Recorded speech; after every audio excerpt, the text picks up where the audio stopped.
وہ مقام جہاں کھڑے ہو کے دیدار الہی ہوتا ہے. گیا وہ دور ساقی کہ چھپ کے پیتے تھے پینے والے. بنے گا سارا جہاں میں خانہ ہر ایک بادہ خار ہو.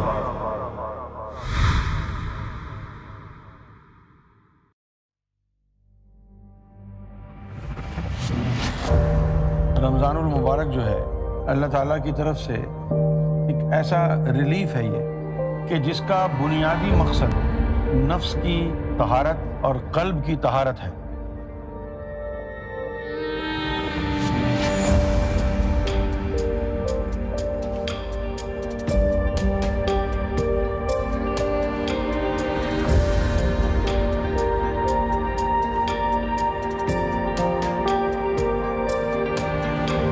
پانچوں وقت مسجد کی دوڑ لگائے ہوئے, وہ 30-40 سال ہو گئے, بوڑھے ہو گئے, وہ پوچھے اللہ ملا تو اس کا تو نام و نشان نہیں کوئی.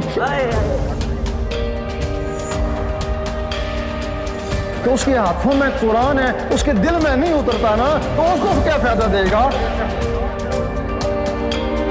بغیر ذکر قلب کے تزکیہ نفس کی ابتدا ممکن نہیں.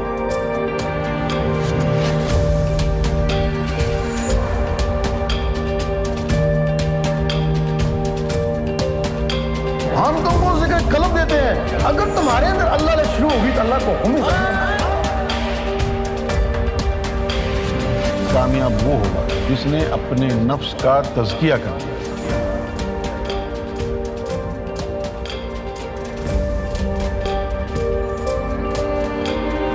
مکمل تزکیہ کرنے کا سوچ رہے.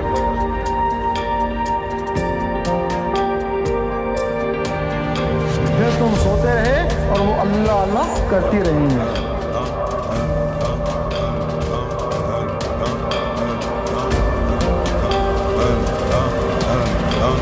تو ایسا کر کہ اپنے دل کو اللہ اللہ میں لگا لے.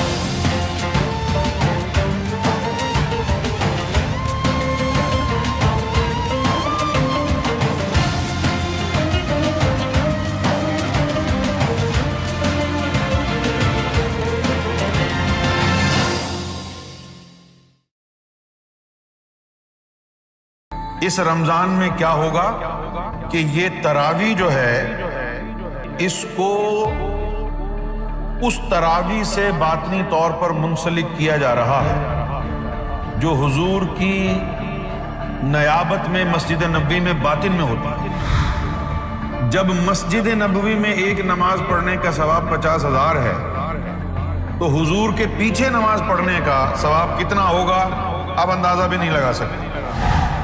تو اس تراویح کو اس مجلس محمد صلی اللہ علیہ وسلم سے منسلک کیا جائے گا انشاءاللہ, کہ جہاں پر حضور صلی اللہ علیہ وآلہ وسلم تراویح پڑھاتے ہیں. اور اس کا ثبوت یہ ہوگا جب تک آپ تراویح پڑھتے رہیں گے یہاں پر اور حضور صلی اللہ علیہ وسلم کی محفل سے منسلک ہوگی تو آپ کو محسوسات ہوتے رہیں گے کہ یہاں نہیں وہاں ہو رہی ہے تراویح. یہ آپ کو محسوس ہوگا. آزمائش شرط ہے.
وسلم علیک یا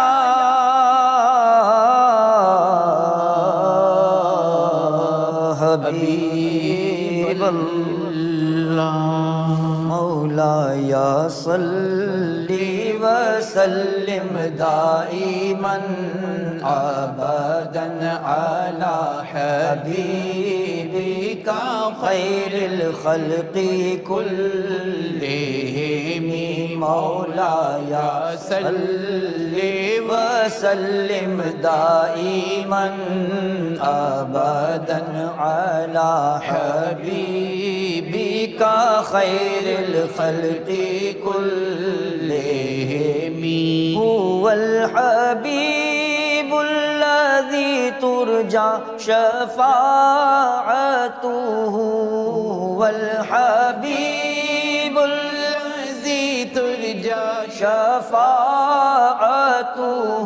لكل حول من الأحوال مقتحم مولاي صل وسلم دائما أبدا على حبيبك خير الخلق كلهم محمد سيد الكونين والثقلين محمد صلى الله عليه وسلم سيد الكونين والثقلين والفريقين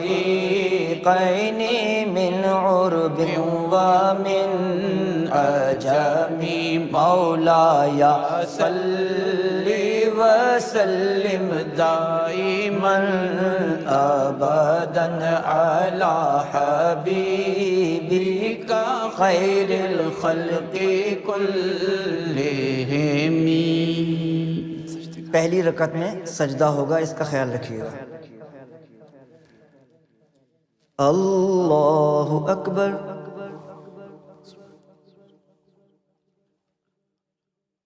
الحمد لله رب العالمين الحمد لله رب العالمين الحمد لله رب العالمين الرحمن الرحيم مالك يوم الدين الرحمن الرحيم مالك يوم الدين الرحمن الرحيم مالك يوم الدين إياك نعبد وإياك نستعين إياك نعبد وإياك نستعين إياك نعبد وإياك نستعين اهدنا الصراط المستقيم اهدنا الصراط المستقيم اهدنا الصراط المستقيم صراط الذين أنعمت عليهم غير المغضوب عليهم ولا الضالين صراط الذين أنعمت عليهم غير المغضوب عليهم ولا الضالين صراط الذين أنعمت عليهم غير المغضوب عليهم ولا الضالين. إذا جاء نصر الله والفتح إذا جاء نصر الله والفتح إذا جاء نصر الله والفتح ورأيت الناس يدخلون في دين الله أفواجا ورأيت الناس يدخلون في دين الله ورأيت الناس يدخلون في دين الله أفواجا. فسبح بحمد ربك واستغفره إنه كان توابا. فسبح بحمد ربك واستغفره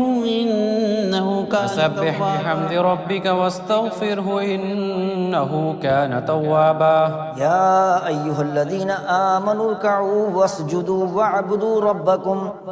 يا أيها الذين آمنوا اركعوا واسجدوا واعبدوا ربكم. يا أيها الذين آمنوا اركعوا واسجدوا واعبدوا ربكم. وافعلوا الخير لعلكم تفلحون. وافعلوا الخير لعلكم تفلحون. وافعلوا الخير لعلكم تفلحون. الله أكبر. الله أكبر.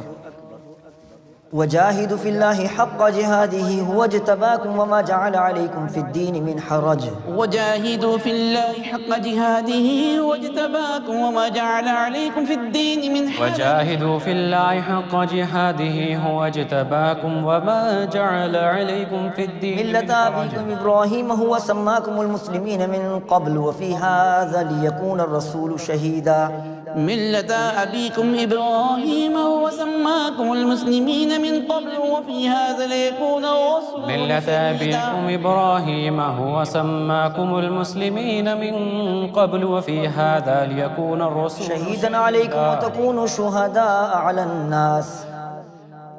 شهيدا عليكم وتكونوا شهداء على الناس. شهيدا عليكم وتكونوا شهداء على الناس. أقيموا الصلاة وآتوا الزكاة واعتصموا بالله هو مولاكم فنعم المولى ونعم النصير. فأقيموا الصلاة وآتوا الزكاة واعتصموا بالله هو مولاكم فنعم المولى ونعم النصير. فأقيموا الصلاة وآتوا الزكاة واعتصموا بالله هو مولاكم فنعم المولى ونعم النصير. قد أفلح المؤمنون الذين هم في صلاتهم خاشعون. قد أفلح المؤمنون الذين هم في صلاتهم قد أفلح المؤمنون الذين هم في صلاتهم خاشعون. والذين هم عن اللغو معرضون والذين هم للزكاة فاعلون. والذين هم عن اللغو معرضون والذين هم للزكاة والذين هم عن اللغو معرضون والذين هم للزكاة فاعلون. والذين هم لفروجهم حافظون.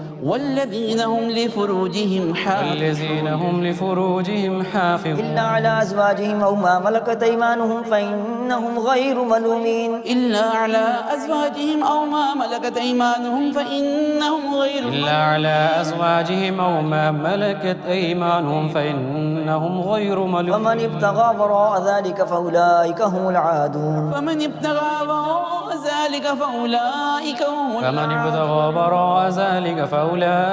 هم العادون. والذين هم لأماناتهم وعهدهم راعون. والذين هم لأماناتهم وعهدهم راعون. والذين هم على صلواتهم يحافظون. والذين هم على صلواتهم يحافظون. أولئك هم الوارثون. أولئك هم الوارثون الذين يرثون الفردوس هم فيها خالدون. الذين يرثون الفردوس هم فيها خالدون. ولقد خلقنا الإنسان من سلالة من طين.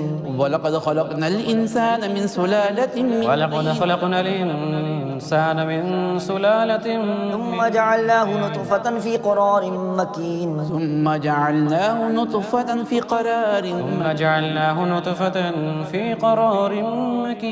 ثم خلقنا النطفة علقة فخلقنا العلقة مضغة.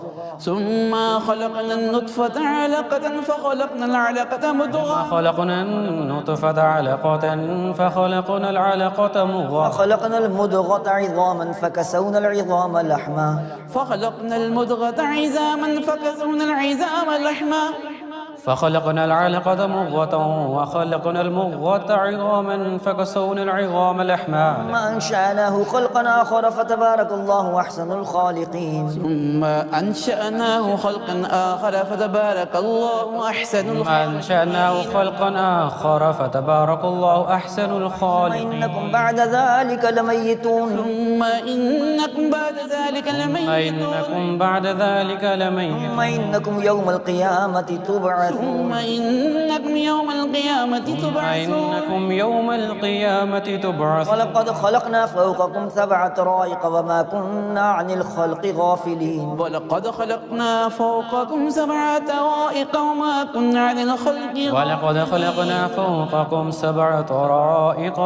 كنا عن الخلق غافلين. وأنزلنا من السماء ماء بقدر فأسكناه في الأرض.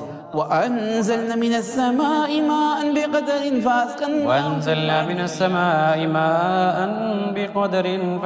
وإنا على ذهاب به لقادرون.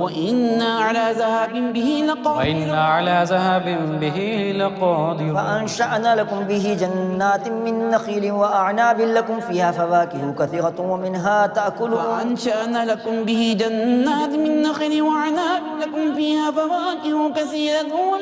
فأنشأنا لكم به جنات من نخيل وأعناب لكم فيها فواكه كثيرة ومنها وشجرة تخرج من طور سيناء تنبت بالدهن والصبغ للآكلين وشجرة تخرج من طور سيناء تنبت بالدهن وصبغ للآكلين وشجرة تخرج من طور سيناء تنبت بالدهن وصبغ للآكلين وإن لكم في الأنعام لعبرة وإن لكم في الأنعام لعبرة نسقيكم مما في بطونها ولكم فيها منافع كثيرة ومنها تأكلون نسقيكم مما في بطونها ولكم فيها منافع كثيرة ومنها تأكلون وعليها وعلى الفلك تحملون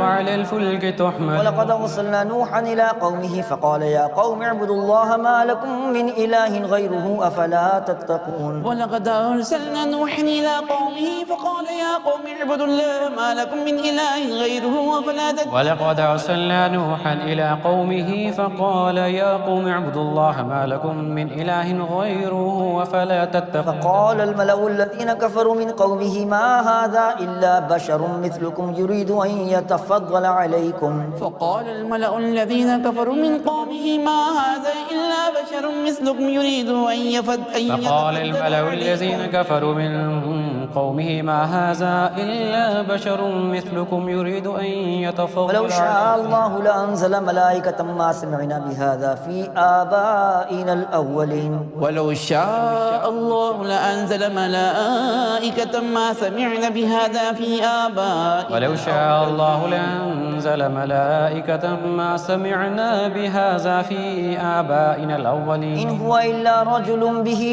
جنة فتربصوا به حتى حين إن هو إلا رجل به جنة فتربصوا به حتى إن هو إلا رجل به جنة فتربصوا به حتى قال رب انصرني بما كذبون قال رب انصرني بما كذبون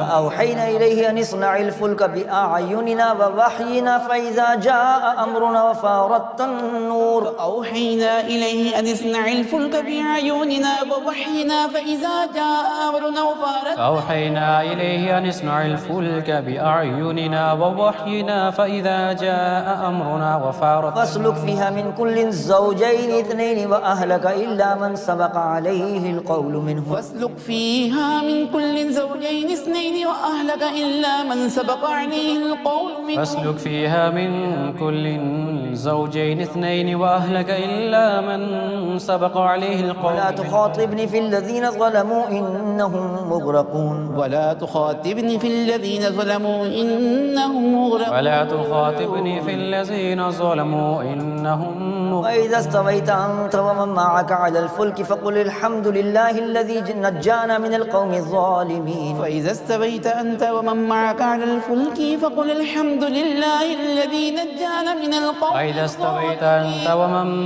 معك على الفلك فقل الحمد لله الذي نجانا من القوم وقل رب أنزلني منزلا مباركا وأنت خير المنزلين وقل رب أنزلني منزلا مباركا وأنت خير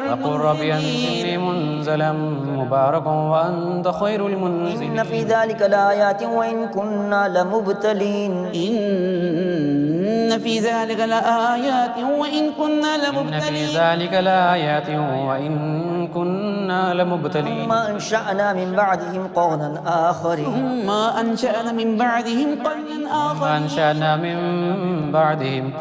آخرين وأرسلنا فيهم رسولا منهم أن اعبدوا الله ما لكم من إله غيره أفلا تتقون فأرسلنا فيهم رسولا منهم أن اعبدوا الله ما لكم من إله غيره أفلا تتقون فأرسلنا فيهم رسولا منهم أن اعبدوا الله ما لكم من إله غيره أفلا تتقون وقال الملأ من قومه الذين كفروا وكذبوا بلقاء الآخرة وقال الملأ من قومه الذين كفروا وكذبوا بلقاء الآخرة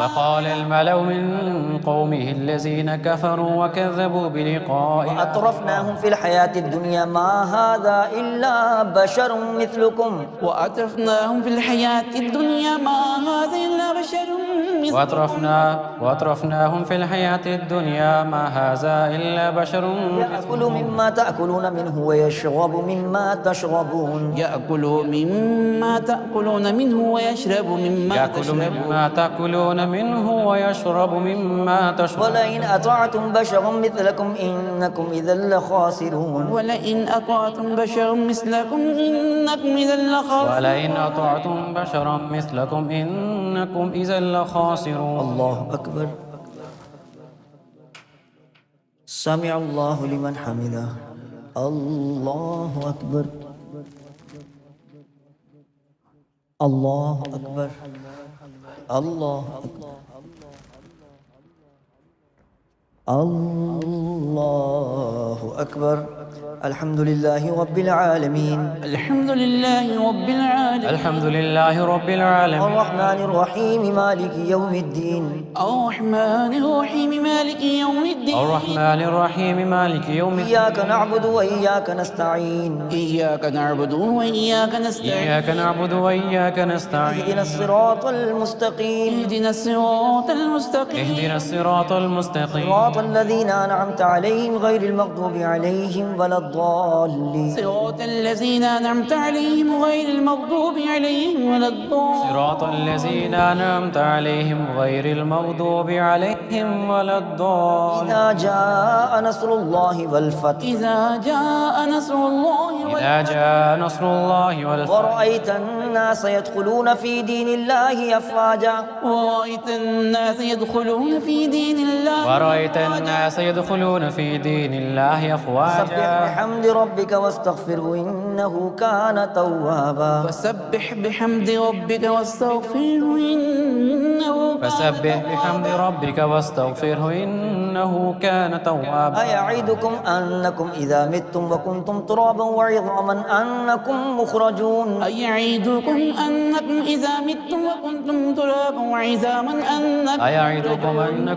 متم وكنتم ترابا وعظاما أنكم مخرجون. هيهات هيهات لما توعدون. هيهات هيهات لما توعدون. هيهات هيهات لما توعدون. إن هي إلا حياتنا الدنيا نموت ونحيا وما نحن بمبعوثين. إن هي إلا حياتنا الدنيا نموت ونحيا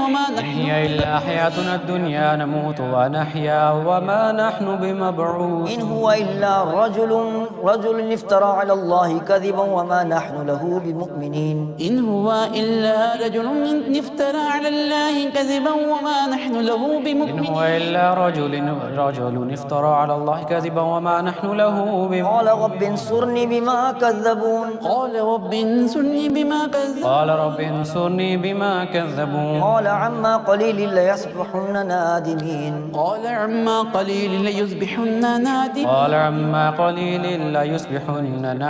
فأخذتهم الصيحة بالحق فجعلناهم غثاء فبعدا للقوم الظالمين. فأخذتهم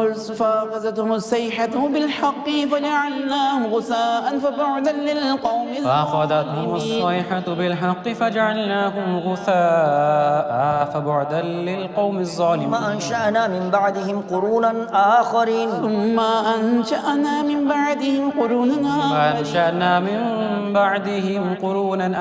ما تسبق من أمة أجلها وما يستأخرون.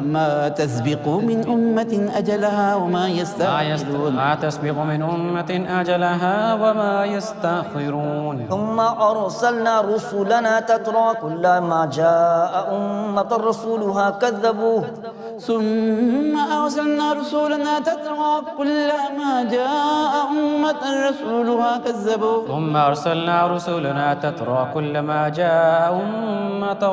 فأتبعنا بعدهم بعدا وجعلناهم أحاديث فبعدا لقوم لا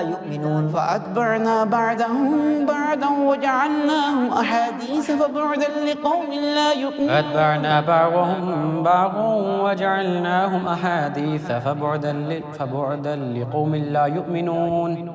ثم أرسلنا موسى وأخاه هارون بآياتنا وسلطان مبين ثم أرسلنا موسى وأخاه هارون بآياتنا وسلطان أرسلنا موسى وأخاه هارون بآياتنا وسلطان إلى فرعون وملئه فاستكبروا وكانوا قوما عالين إلى فرعون وملئه فاستكبروا وكانوا قوما عالين إلى فرعون وملئه فاستكبروا وكانوا قوما عالين قالوا نؤمن لبشرين مثلنا وقومهما لنا عابدون فقالوا ونؤمن لبشرين مثلنا وقومهما لنا عابدون فقالوا ونؤمن لبشرين مثلنا وقومهما لنا عابدون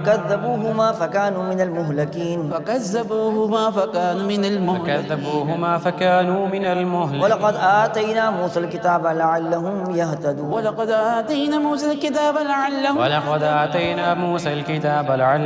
وجعلنا ابن مريم وأمه آية وآويناهما إلى ربوة ذات قرار ومعين وجعلنا ابن مريم وأمه آية وآويناهما إلى ربوة ذات قرار وجعلنا ابن مريم وأمه آية وآويناهما إلى ربوة ذات قرار ومعين يا أيها الرسل كلوا من الطيبات واعملوا صالحا إني بما تعملون عليم يا أيها الرسل كلوا من الطيبات واعملوا صالحا إني بما تعملون يا أيها الرسل كلوا من الطيبات واعملوا صالحا إني بما تعملون وإن هذه أمتكم أمة واحدة وأنا ربكم فاتقون وإن هذه أمتكم أمة واحدة وأنا ربكم فاتقون فتقطعوا أمرهم بينهم زبرا كل حزب بما لديهم فرحون كل حزب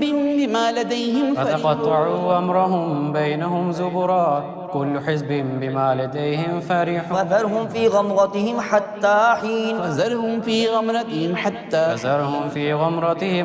أيحسبون أن ما نمدهم به من مال وبنين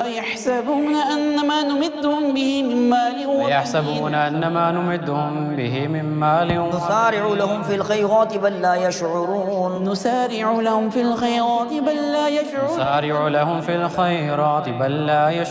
إن الذين هم من خشية ربهم مشفقون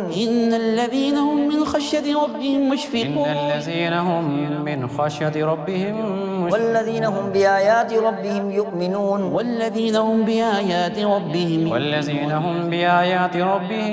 والذين هم بربهم لا يشركون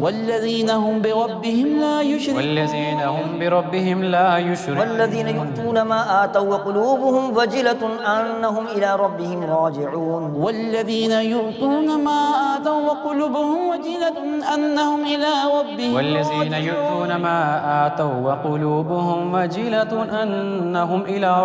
أولئك يسارعون في الخيرات وهم لها سابقون ولا نكلف نفسا إلا وسعها ولدينا كتاب ينطق بالحق وهم لا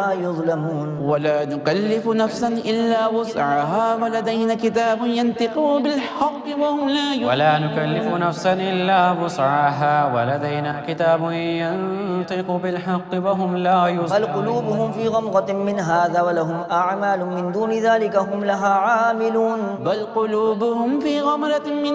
ولهم أعمال من دون ذلك هم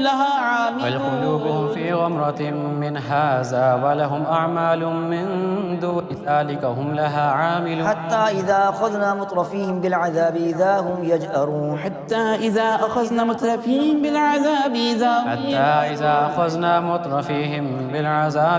هم يجأرون لا تجروا اليوم إنكم منا لا تنصرون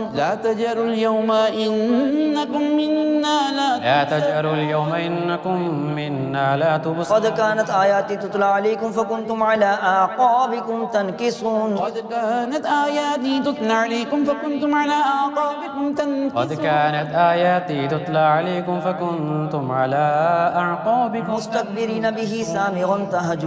مستكبرين به سامرا تهجرون تهجر أفلم يدبروا القول أم جاءهم ما لم يأت آباءهم الأولين أفلم يدبروا القول أم جاءهم ما لم يأت آباءهم أفلم يدبروا القول أم جاءهم ما لم يأت آباءهم الأولين أم لم يعرفوا رسولهم فهم له منكرون أم لم يعرفوا رسولهم فهم له منكرون أم لم يعرفوا رسولهم فهم له منكرون أم يقولون به جنة بل جاءهم بالحق وأكثرهم للحق كارهون أم يقولون به جنة بل جاءهم بالحق وأكثرهم للحق أم يقولون به جنة بل جاءهم بالحق وأكثرهم للحق كارهون ولو اتبع الحق أهواءهم لفسدت السماوات والأرض ومن فيهن ولو اتبع الحق أهواءهم لفسدت السماوات والأرض ومن فيهن ولو اتبع الحق أهواءهم لفسدت السماوات والأرض ومن فيهن بل أتيناهم بذكرهم فهم عن ذكرهم معرضون بل أتيناهم بذكرهم فهم عن ذكرهم معرضون بل أتيناهم بذكرهم فهم عن ذكرهم معرضون أم تسألهم خرجا فخراج ربك خير وهو خير الرازقين أم تسألهم خرجا فخراج ربك خير وهو خير أم تسألهم خرجا فخراج ربك خير وهو خير الرازقين وإنك لتدعوهم إلى صراط مستقيم وإنك لتدعوهم إلى صراط مستقيم وإنك لتدعوهم إلى صراط مستقيم وإن الذين لا يؤمنون بالآخرة عن الصراط لناكبون وإن الذين لا يؤمنون بالآخرة عن الصراط وإن الذين لا يؤمنون بالآخرة عن الصراط لناكبون الله أكبر سمع الله لمن حمده الله الله أكبر الله أكبر الله أكبر